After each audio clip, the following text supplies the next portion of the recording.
नमस्कार मित्रांनो, आज आपण आपल्या आरोग्याशी संबंधित एका अत्यंत महत्त्वाच्या विषयावर बोलणार आहोत।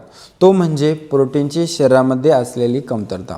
मित्रांनो, प्रोटीन हे आपल्या शरीराचा पाया आहे, पण आपल्या शरीराला पुरेसे प्रोटीन मिळतं की नाही हे कसं ओळखायचं?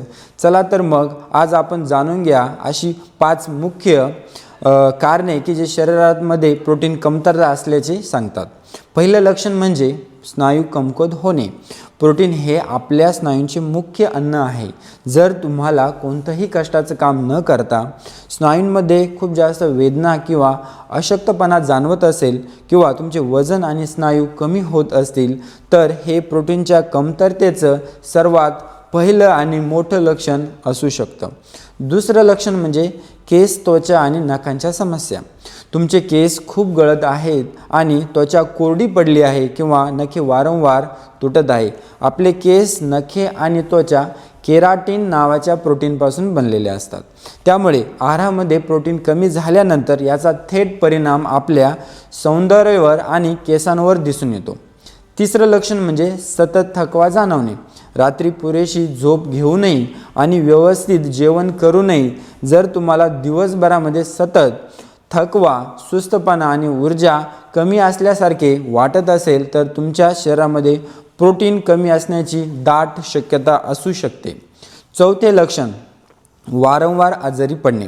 प्रोटीन आपल्या शरीरातील रोगप्रतिकारशक्ती म्हणजेच अँटीबॉडीज बनवण्यासाठी मदत करते। जर तुम्ही सतत सर्दी, खोकला किंवा इतर संसर्गजन्य रोगांना बळी पडत असाल तर तुमची जी इम्युनिटी आहे ती कमी झाली आहे आणि याचं मुख्य कारण म्हणजे प्रोटीनची कमतरता असू शकतं। आणि 5वं लक्षण म्हणजे शरीरावरती सूज येणे। हे एक गंभीर लक्षण आहे। शरीरातील प्रोटीन रक्ताच्या पेशींमध्ये पाणी योग्य प्रमाणात टिकून ठेवण्यासाठी मदत करतं। जेव्हा प्रोटीन खूप कमी होतं तेव्हा हे पाणी शरीराच्या इतर ऊतींमध्ये म्हणजे सेल्समध्ये जमा होऊ लागते। त्यामुळे पाय, पोट, चेहऱ्यावर सूज येऊ शकते। तर मित्रांनो, ही होती प्रोटीनच्या कमतरतेची 5 लक्षणे। जर तुम्हाला यातली कोणतीही लक्षणे स्वतःमध्ये जाणवत असतील तर दुर्लक्ष करू नका।